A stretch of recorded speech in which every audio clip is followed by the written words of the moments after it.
আসসালামু আলাইকুম। কানিজ ফাতেমা লোপা স্বাগত জানাচ্ছি এনটিভির দুপুরের খবরে। ক্রাউন সিমেন্ট শিরোনাম দেখছিলেন, এবারে জানাবো পুরো খবর। রাজধানীর কারওয়ান বাজারের সার্ক ফোয়ারা মোড়ে সড়ক অবরোধ করায় মোবাইল ব্যবসায়ীদের উপর লাঠিচার্জ, টিয়ার শেল ও জলকামান নিক্ষেপ করে ছত্রভঙ্গ করে দিয়েছে পুলিশ। এ সময় তাদের উপর সাউন্ড গ্রেনেড ছোড়া হয়। অন্যদিকে তেজগাঁও কলেজের শিক্ষার্থী সাকিবুল হাসান রানার হত্যার বিচার ও হত্যাকারীদের দ্রুত গ্রেফতারের দাবিতে রাজধানীর ফার্মগেট মোড়ে সড়ক অবরোধ করেছেন শিক্ষার্থীরা।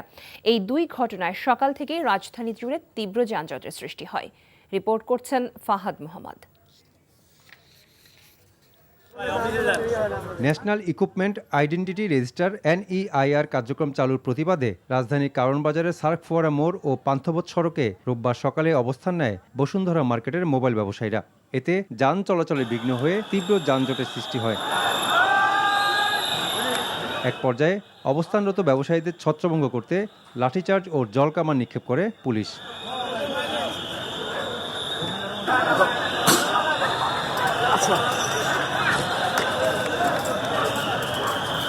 পরিস্থিতি নিয়ন্ত্রণে পুলিশের পাশাপাশি রাস্তায় অবস্থান নেয় সেনাবাহিনীর সদস্যরা।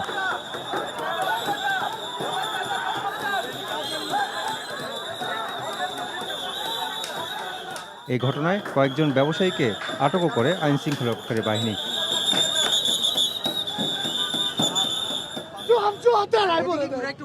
আমাদের আর ভালো লাগে না, আমরা দুই দেশে নাগরিক ভাই, ঘুরে কি হবে? এনআইআর যদি জনবান্ধব হয় আমরা এটাকে পূর্ণ সমর্থন করব, যদি জনবান্ধব না হয় তাহলে এটা সবাই প্রত্যাহার করবে, কিন্তু এর জন্য 1 বছর ক্যাম্পেইন করেন। আমার একটাই দাবি, তো মানুষের জনভোগান্তি করে যে আন্দোলন, সেটা আন্দোলনকে শান্তিপূর্ণ আন্দোলন আমরা বলতে চাই। তারা আমাদের অনুরোধ না শুনলে আমরা পরবর্তীতে ক্রাউড কন্ট্রোলের যে প্রসিডিউর রয়েছে সেই প্রসিডিউর মোতাবেক আমরা তাদেরকে ডিসপাস করে দিচ্ছি। সংখ্যাটা এখনো জানি না, তবে আমরা বেশ কয়েকজনকে এখন পর্যন্ত আটক করেছি। 1 জানুয়ারি থেকে হ্যান্ডসেট নিবন্ধন বাধ্যতামূলক করতে NEIR কার্যকর করে সরকার। NEIR পদ্ধতির বিরোধিতা করে মোবাইল ব্যবসায়ীরা দীর্ঘদিন ধরে বিক্ষোভ করে আসছিলেন।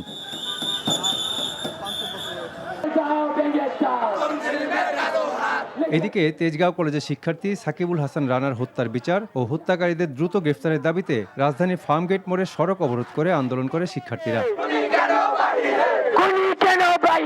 এতে ফার্মগেট মোড় সহ আশপাশে গুরুত্বপূর্ণ সড়কগুলোতে যান চলাচল পুরোপুরি বন্ধ হয়ে যায়। শিক্ষার্থীরা বলছেন, তেজগাঁও কলেজের শিক্ষার্থী সাকিবুল হাসান রানার হত্যাকাণ্ডের পর দীর্ঘ সময় পার হলেও মূল অভিযুক্তদের গ্রেফতার করা হয়নি। প্রশাসনের এই গড়িমসির প্রতিবাদে তারা ব্লকেট কর্মসূচি পালন করে।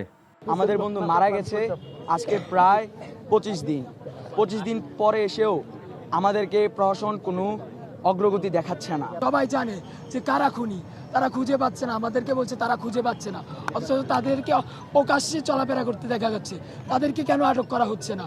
আমরা এর জবাব চাই। পুলিশ জানায়, এই ঘটনায় এখন পর্যন্ত 2 জনকে গ্রেফতার করা হয়েছে।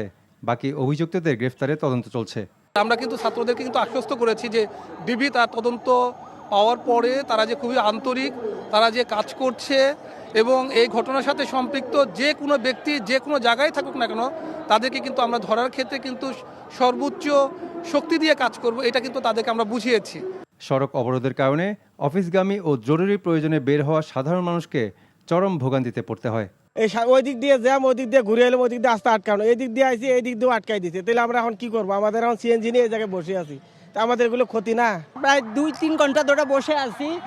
মানুষের যে অবস্থা, মানুষের যে হয়রানি করতেছে, এটা সরকারের প্রতি দৃষ্টি দিচ্ছি। Fahad Mohammad, NTV news, Dhaka. এদিকে ঢাকার বাইরেও জাতীয় সংসদ নির্বাচনে প্রার্থীদের মনোনয়ন যাচাই বাছাই কার্যক্রম চলছে। এই উপলক্ষে খুলনা জেলার 6টি আসনের মনোনয়নপত্র যাচাই বাছাই কার্যক্রম সম্পন্ন হয়েছে। যাচাই বাছাই শেষে খুলনা 2 আসনের 4 জন প্রার্থীর মনোনয়নপত্রই বৈধ ঘোষণা করেছেন রিটার্নিং কর্মকর্তা ও খুলনা জেলা প্রশাসক আসম জামশেদ খন্দকার। কাগজপত্র ঠিক না থাকায় চট্টগ্রাম 9 আসনের জামায়াতের মনোনীত প্রার্থী ডাক্তার ফজলুল হকের মনোনয়নপত্র বাতিল করা হয়। ময়মনসিংহ 8, 9, 10 ও 11 আসনের যাচাই বাছাই চলছে। এর মধ্যে 6 জনের বাতিল করা হয়। ফরিদপুর 1 আসনের যাচাই বাছাইয়ে অংশ নিয়ে 15 জনের মধ্যে 7 জনের মনোনয়নপত্র বাতিল, 6 জনের স্থগিত ও 2 জন আলোচনায় রয়েছে। দুপুরে জেলা প্রশাসকের সম্মেলন কক্ষে অনুষ্ঠিত যাচাই বাছাই এই প্রার্থীরা উপস্থিত ছিলেন। ফেনী 1 ও 2 আসনে মনোনয়নপত্র যাচাই বাছাই কার্যক্রম সম্পন্ন হয়েছে। তো 14 জনের মনোনয়নপত্র বৈধ ঘোষণা করা হয় এবং 8 জনের মনোনয়নপত্র বাতিল করেন রিটার্নিং কর্মকর্তা ও জেলা প্রশাসক মনিরা হক।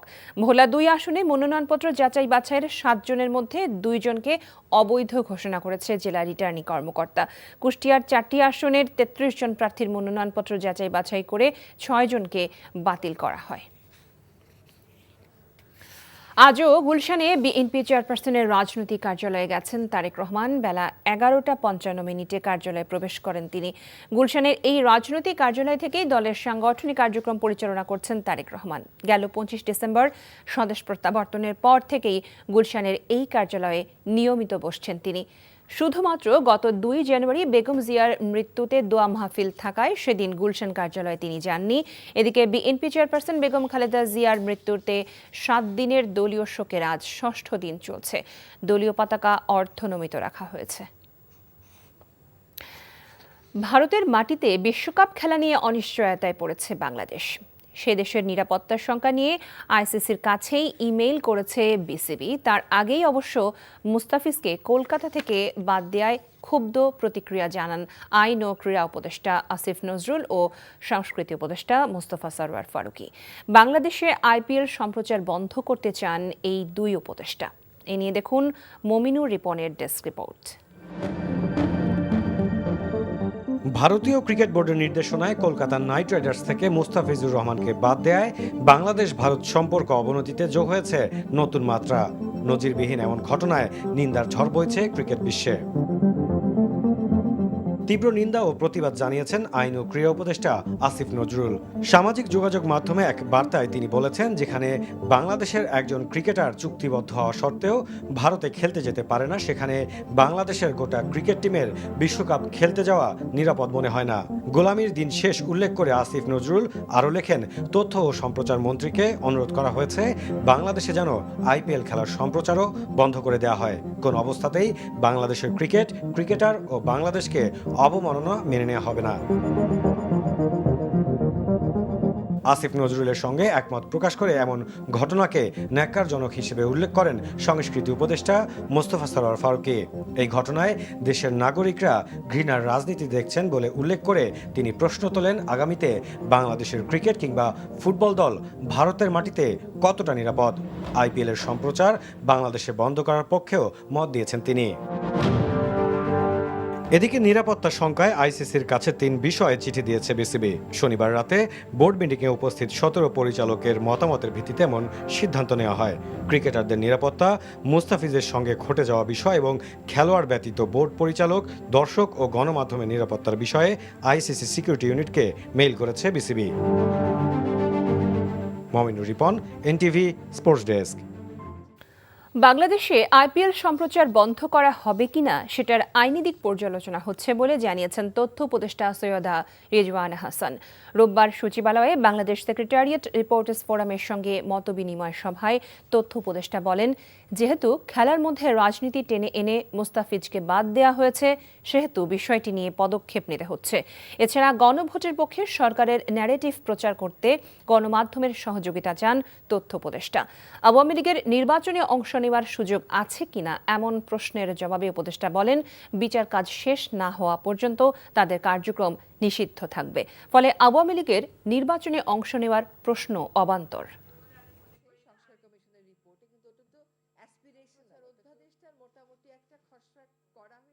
কোন যুক্তিতে মোস্তাফিজকে মানা করা হচ্ছে?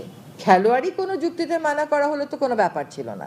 যে যুক্তিতে মানা করা হচ্ছে সেই যুক্তিটা তো আসলে আমরা কোনোভাবেই গ্রহণ করতে পারি না।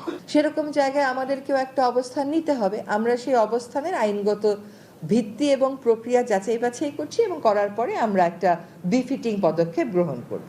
মানুষ যাতে গণভোটে অংশগ্রহণ করে, মানুষকে তো বিষয়গুলো বুঝাতে হবে যে 11টা বিষয়ে তারা যে হ্যাঁ বা না বলবে, এই বিষয়গুলো আসলে কি, হ্যাঁ বললে এটার ইমপ্লিকেশন কি, না বললে এটার ইমপ্লিকেশন।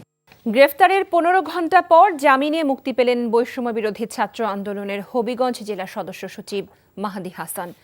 সকালে হবিগঞ্জ জুডিশিয়াল ম্যাজিস্ট্রেট আদালতে হাজির করা হলে বিচারক আব্দুল মান্নান তার জামিন মঞ্জুর করেন।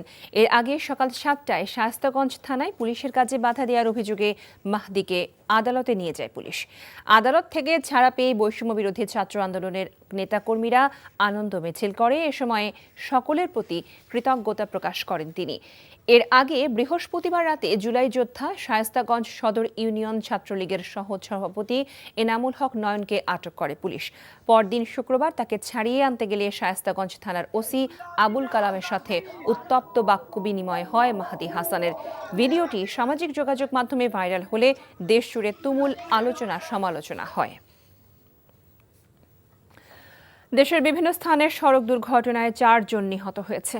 ঝিনাইদহের শৈলকুপায় মাল বোঝাই ট্রাক ব্রিজের রেলিং ভেঙে নদীতে পড়ে চালক ও হেলপার নিহত হয়েছে।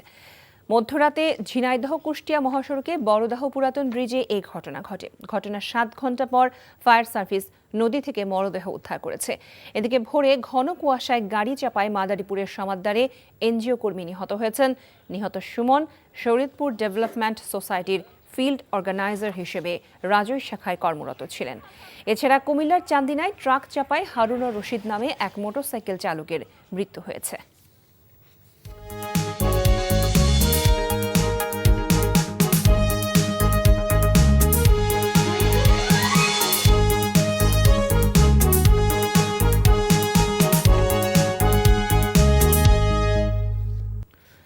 নাসির সিনটেক্স গ্রুপ নির্বাচন পথে পথে। 2001 সালের পর আবারও ব্রাহ্মণবাড়িয়া সদর আসনে জয় পেতে মরিয়া বিএনপি। স্থানীয় বিএনপির নেতাকর্মীরাও ঐক্যবদ্ধ আসনটি পুনরুদ্ধারে। জেলার সদর আসনে পতিত ও কার্যক্রম নিষিদ্ধ আওয়ামী লীগ না থাকায় লড়াইয়ে থাকবে জামায়াত নেতৃত্বাধীন 10 দলীয় জোট। অন্যদিকে মাদক চোরাচালান সহ নানা অপরাধে জর্জরিত সীমান্ত ঘেঁষা ব্রাহ্মণবাড়িয়া 4 সংসদীয় এলাকায় সন্ত্রাস দমনে ভূমিকা রাখতে প্রতিশ্রুতিবদ্ধ প্রার্থীকেই বাছাই করতে চান স্থানীয় ভোটাররা। শিহাবুদ্দিন বিপুকের সাথে নিয়ে নাজিবুর রহমানের রিপোর্ট, ক্যামেরায় ছিলেন রনি রায়হান। ব্রাহ্মণবাড়িয়া সদর এলাকার বাসিন্দারা অনেকেই সামাজিক যোগাযোগ মাধ্যম ব্যবহার করে দেশের খবরাখবর রাখেন। ভোটের মৌসুমে সে নির্ভরতা আরও বাড়ছে, আর এতে অপতথ্য আর গুজব ছড়ানোর নতুন সংকট উকি দিচ্ছে। এই নেতা ওই নেতারা মারছে, ওই নেতারা মারামারি করছে, তারা আমরা ফেসবুকে ছাড়ছে, আমরা তো দেখে বলতেছি কারণ মারামারি হয়েছে, ওই জায়গায় মারামারি হয়েছে, দেশের অবস্থা খারাপ। তথ্য প্রযুক্তির ব্যবহারে যেমনি পিছিয়ে নেই এই সদর অঞ্চলের মানুষ, তেমনি দ্রুত নগরায়নের প্রভাব আছে এ জনপদে। নগর পরিকল্পনায় পিছিয়ে আছে সদর উপজেলার এই আসনটি। শহরের বেশিরভাগ এলাকার রাস্তা এতটাই সরু যে পায়ে হেঁটে গন্তব্যে পৌঁছানো কঠিন। এছাড়াও আছে ফুটপাত দখলসহ নানা নাগরিক বিড়ম্বনা। বরাবরই এ আসনে জয় ছিল আওয়ামী লীগ ও জাতীয় পার্টির। টানা 3 বার জয় পেয়েছে বিএনপি। নাগরিক সমস্যায় জেরবার এ নগরীর উন্নয়নে প্রতিশ্রুতিবদ্ধ প্রার্থীরা। ভারপ্রাপ্ত চেয়ারম্যান জনাব তারেক রহমান এসে জাতির কাছে একটা বার্তা দিয়েছেন। আমরা মনে করি যে এই বার্তায় যদি আমাদের জনগণ বুঝতে পারে এবং আমাদের দলীয় নেতা কর্মীদের একটা বোধগম্য হবে যে আমরা কোন দিকে এই বাংলাদেশকে নিয়ে যাব। জোটের কলেবর অনেক বৃদ্ধি পেয়েছে। দেশের অধিকাংশ মানুষের মতামত এই জোটের পক্ষে থাকবে। জোট যেহেতু বর্ধিত হচ্ছে, কাজে জনসমর্থনও বাড়বে, এটা আমরা আশাবাদী। সীমান্তে ঘেরা 2 উপজেলা কসবা ও আখাউড়ার যোগাযোগ ব্যবস্থাও নাজুক। পণ্য আমদানি রপ্তানির জন্য প্রতিদিন ভারী যানবাহন যাতায়াত করে এসব সড়কে। আবার ইউনিয়ন পর্যায়ে রাস্তাঘাটের বেহাল দশা বঞ্চিত করছে কয়েক লাখ মানুষকে। মাদক আর চোরাচালানের স্বর্গরাজ্য হিসেবেও বিবেচিত ব্রাহ্মণবাড়িয়া 4 আসনটি, যেখানে বরাবরই যুক্ত থেকেছেন অতীতের জনপ্রতিনিধিরা, এমন অভিযোগ স্থানীয়দের। এটা তো বর্ডার এলাকায়, এখানে মাদকের সাম্রাজ্য চলতেছে। এটার জন্য অন্য কোনো দলের লোক এসে এরকম না করে, এটা আমরা চাই। যে ভালো করে তাকে ভোট দেব। যুগের পর যুগ ধরে প্রতিশ্রুতি বাস্তবায়ন না হওয়া এই অঞ্চলে এবার নতুন আশার আলো জাগাতে চান প্রার্থীরা।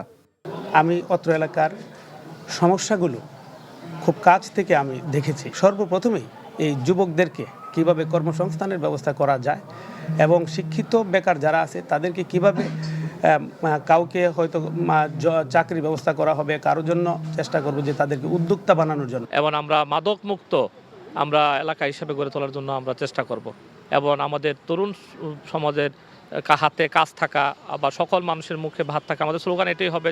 জেলার সবচেয়ে ঘনবসতিপূর্ণ সদর আসনে ভোটার 6 লাখের বেশি, আর ব্রাহ্মণবাড়িয়া 4 আসনে এই সংখ্যা প্রায় 4.5 লাখ। ভৌগোলিক অবস্থানের কারণে ব্রাহ্মণবাড়িয়া সদর ও সীমান্তবর্তী এই আসনটি গুরুত্বপূর্ণ ভোটারদের কাছে। সন্ত্রাস ও মাদকের বিরুদ্ধে যারা অবস্থান নেবেন তাদেরকেই বেছে নিতে চান স্থানীয় ভোটাররা, যেখানে এক্স ফ্যাক্টর হিসেবে কাজ করতে পারেন তরুণ ও নতুন ভোটাররা। তরুণদের অংশগ্রহণে প্রতিযোগিতামূলক একটি নির্বাচন দেখতে চায় সবাই। আখাউড়া থেকে Najibur Rahman, NTV news, Brahmanbaria.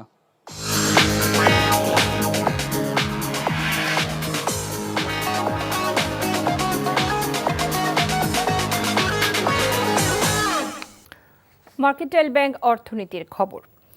LP গ্যাসের বাজারে চলছে নজিরবিহীন নৈরাজ্য। সরবরাহ সংকটের অজুহাতে নির্ধারিত মূল্যের দ্বিগুণ দামে সিলিন্ডার বিক্রির অভিযোগ ভোক্তাদের। এতে মধ্যবিত্ত ও নিম্ন আয়ের মানুষেরা চরম ভোগান্তিতে পড়ছেন। লাইনের গ্যাস সরবরাহে মারাত্মক সংকটে এলপিজি সিলিন্ডারের ওপর নির্ভরশীল হয়ে পড়ছেন রাজধানীর বিভিন্ন এলাকার মানুষ। নিয়মিত ব্যবহার করা একটি নির্দিষ্ট কোম্পানির সিলিন্ডার গ্যাস কিনতে কয়েকটি দোকান ঘুরেও পাওয়া যাচ্ছে না বলে অভিযোগ তাদের। সংকটের অজুহাতে নির্ধারিত দামের প্রায় দ্বিগুণ দামে বিক্রি হচ্ছে সিলিন্ডার। সরকারি নির্ধারণ অনুযায়ী 1250 টাকা দামের 12 কেজি এলপিজি সিলিন্ডার কিনতে গ্রাহকদের গুনতে হচ্ছে 1800 থেকে 2400 টাকা পর্যন্ত। খুচরা বিক্রেতারা দায় চাপাচ্ছেন ডিলারদের ওপর। তাদের দাবি, সরকার যে দামে বিক্রির নির্দেশ দিয়েছে সেই দামে তারা নিজেরাই ডিলারদের কাছ থেকে গ্যাস পাচ্ছেন না।